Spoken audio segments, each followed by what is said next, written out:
Hi and Assalamualaikum. My name is Muhammad Noor Hamizan bin Zailani with metric number AW180139, and this is my partner Muhammad Dini Haziq bin Sabahuddin with metric number AW180128, and we are from Group Beta. And today we will like to share and present about the surface analytical technique, or in specific title we will present about the Auger electron spectroscopy or AES. And this video was created by using PowerPoint, OBS, Photon and InShot. Okay, let's go. I hope you enjoy. Okay, before we proceed to the Auger electron spectroscopy, we must know what is surface analytical technique. Okay, surface analytical technique is a technique for discovering the chemical structure of an extremely shallow and thin area called the surface number atomic layer of the solid matter. And there are many types of the technique in surface analytical technique, such as Auger electron spectroscopy, AES, X-ray photoelectron spectroscopy, SPS, and secondary ion mass spectroscopy, SIMS. Okay, now we will talk about the Auger electron spectroscopy.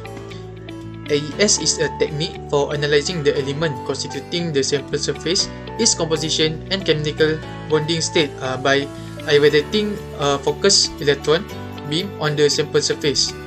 The element on the sample surface can be identified by measuring the electron energy, since the Auger electron energy emitted from the sample has a value specific to the element. Okay, now we will proceed to the history of AES. AES was first discovered in 1933 by Lis Meitner and later independently discovered once again in 1925 by Pierre Auger. And in the early 1950s, Auger transition were considered nuisance effect by spectroscopists, even not containing much relevant material information. However, in 1953, AES has become a practical and straightforward characterization technique for probing chemical and composition surface environment, and has found application in metallurgy, gas phase chemistry, and throughout the microelectronic industry. Okay, Auger spectroscopy can be considered as involving three basic steps, and the first step is ionization. In ionization, the Auger process is initiated by creation of a core hole.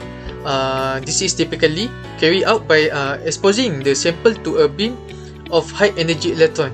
Such electrons have sufficient energy to ionize all level of the lighter element and high core level of the heavier element.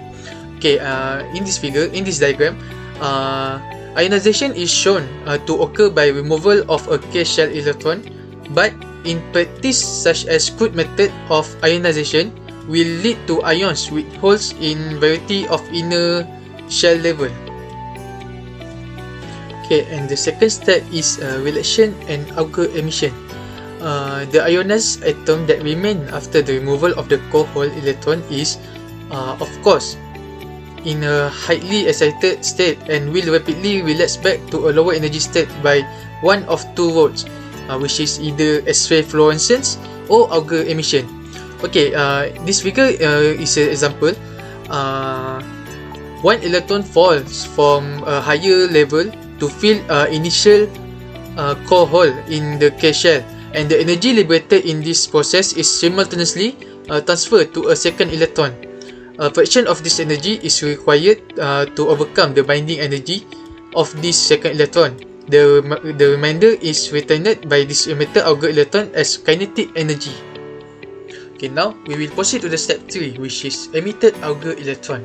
The energy of Auger electron is usually between 20 to 2000 electron volt, and the depth from which Auger electron are able to escape the sample without losing too much energy are low, usually less than 50 angstrom. Thus, Auger electron collected by the AES come from the surface or just beneath the surface, and because of that, the AES can provide compositional information about the surface of the sample. Okay, and now we will talk about the capabilities for Auger electron spectroscopy.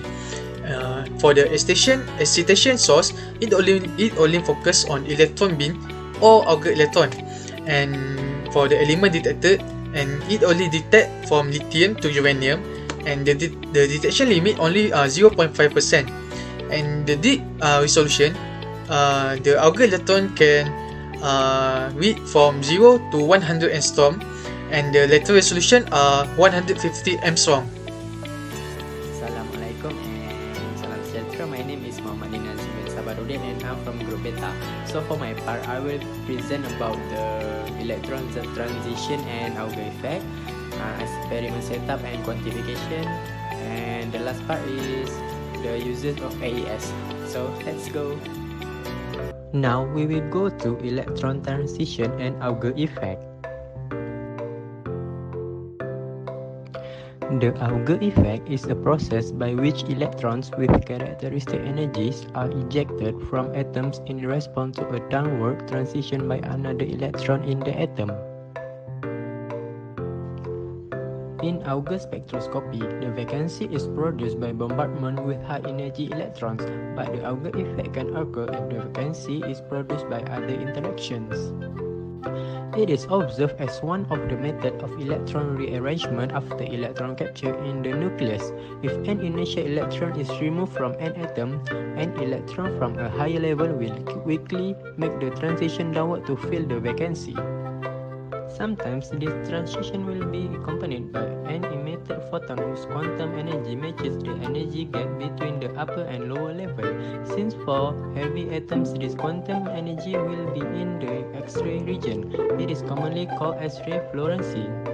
In other cases, the energy released by the downward transition is given to one of outer electrons instead of to a photon, and this electron is then ejected from the atom with an energy equal to the energy lost by the electron which made the downward transition minus the binding energy of the electron that is ejected from the atom.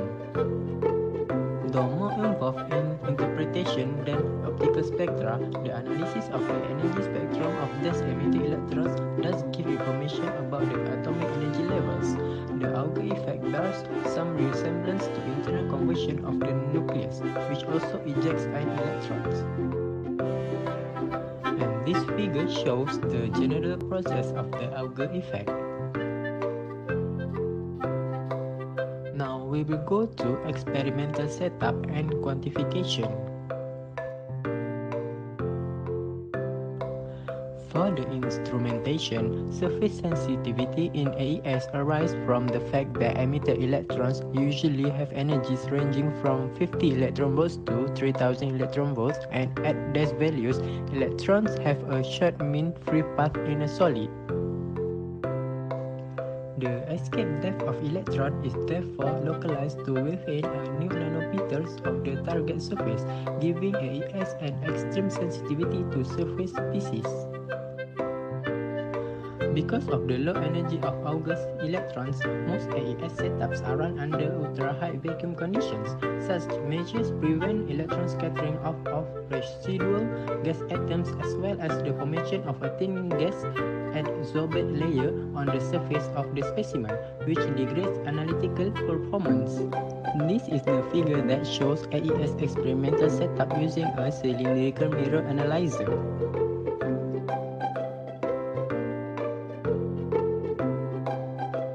For the quantitative analysis, semi-quantitative compositional and element analysis of a sample using AES is dependent on measuring the yield of Auger electron during a probing event. Electron yield, in turn, depends on several critical parameters such as electron impact cross-section and fluorescence yield. Since the Auger effect is not the only mechanism available for atomic relaxation, there is a competition between radiative and non-radiative decay processes to be the primary de-excitation pathway. The total transition rate is a sum of non-radiative and radiative processes. The Auger yield is thus related to the fluorescence yield by the relation below, where Wx is the X-ray transition probability and Wa is the Auger transition probability. Now we will go to the last part, which is the uses of AES. The first application of AES use is on scanning Auger microscope or SAMs. So SAMs can produce high resolution, especially resolved chemical image.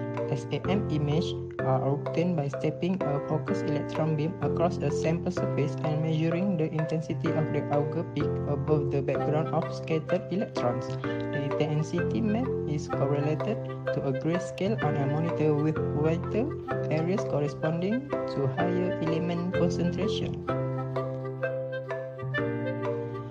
The second uses of AES is on secondary ion mass spectrometry technique or SIMS. So, SIMS are not applicable to AES as these methods usually involve surface bombardment with either electrons or ions. Several processes have been developed to combat the issues of charging, though none of them is ideal and still make quantification of AES data difficult. One such technique involves depositing conductive pads near the analysis area to minimize regional charging. The last uses of AES is on X-ray photoelectron spectroscopy technique or XPS. So sometimes an Auger spectrum can also exhibit satellite peaks at a well-defined offset energy from the parent peak. Origin of the satellites is usually attributed to multiple ionization events in an atom or ionization cascades in which a series of electrons is emitted as relaxation occurs for core holes of multiple levels. That's all from us. Thank you.